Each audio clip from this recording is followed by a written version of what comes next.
Coach, before we get into the 2010-11 season, I want to say welcome again to Northwestern. You got the job in May and have been on campus since August. What has been your experience like thus far? It's been wonderful. People here have been just absolutely wonderful to work with. The players have been great to get to know. It's been a busy time. Transition time is always busy, but I've really enjoyed my time here at Northwestern. I'm really looking forward to the season to start here. Coming into the season, your team has been practicing since October 15th with some scrimmages along the way against other teams. What have you seen in your team coming out of those activities? They've worked hard, which has been good. They've had a lot of excitement, a lot of enthusiasm. We have a lot to learn, a lot of things to get better at. We've scrimmaged twice. We scrimmaged St. Olaf and we scrimmaged Bethel. And we had some good things in each of those and some things that we need to work on. We're really trying to focus on becoming a better defensive team. Scrimmage against Bethel yesterday didn't go as we wanted to, but we're finding things on tape, finding out what we need to get better at, and I've been really appreciative and encouraged by how hard the girls have worked to this point.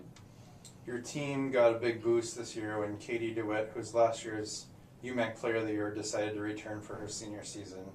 How big of an impact does Katie's level of play add to the team, and who are some other players that we should be watching for this year?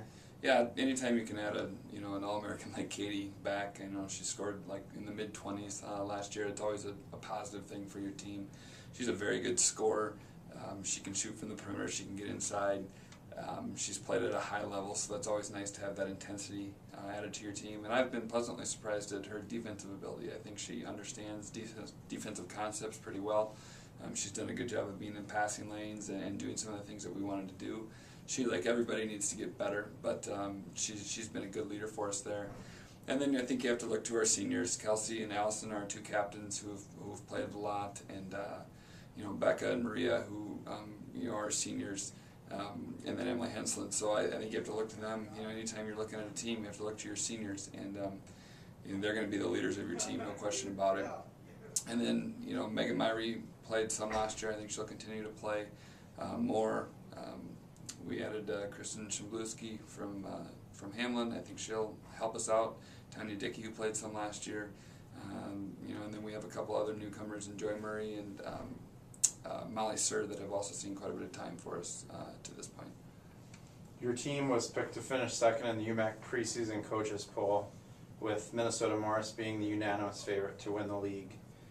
Having not played in the UMAC before as a coach, what do you know about some of the teams in the conference, and what will you be looking forward to as the conference season begins in January? Well, it's pretty clear. I know Minnesota Morris is a very good team and returns a lot of good players and added some new good players, so clearly they're a very good team. I know the league and as a whole is getting stronger. I think, from top to bottom, every coach talked about it in our online coaches chat, the league is just getting stronger.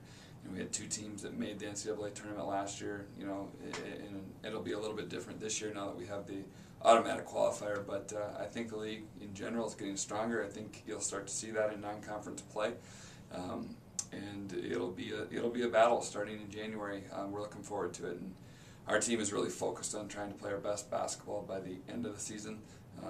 With a new system, offense and defense, it's going to take us a little while to get going. But once we get there, we hope to keep building and be playing our best basketball in January and February.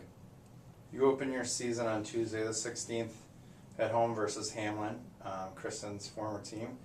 Last year, the team that you inherited lost to the Pipers in last year's season opener, and before that game was ultimately vacated by Hamlin. What do you know about the Pipers, and what will you be watching for on Tuesday? Well, I don't know a lot about the Pipers. They have a new coaching situation as well, so I think it'll be two teams that don't really know a whole lot about each other. There won't be a lot of film to exchange or look at last year's stats or anything like that. I know they have, like I said, a new coach. They have some new players, and they have some very good players returning. I know they have a very good post player that's returning. So don't know a whole lot about them. I'm mainly going to be concerned on Tuesday that we're trying to do some things a little bit better. That we're really focusing hard on the defensive end. That we're trying to make shots difficult for Hamlin, trying to make them work to get their baskets, and just that we're going to get better. We're talking a lot right now about, it's not necessarily all about our outcomes, and it's about our process right now, and I want to make sure that we're taking positive steps on our process to make sure that we're getting better. Awesome, Coach. Well, we'll see you on Tuesday. Sounds great. Thanks.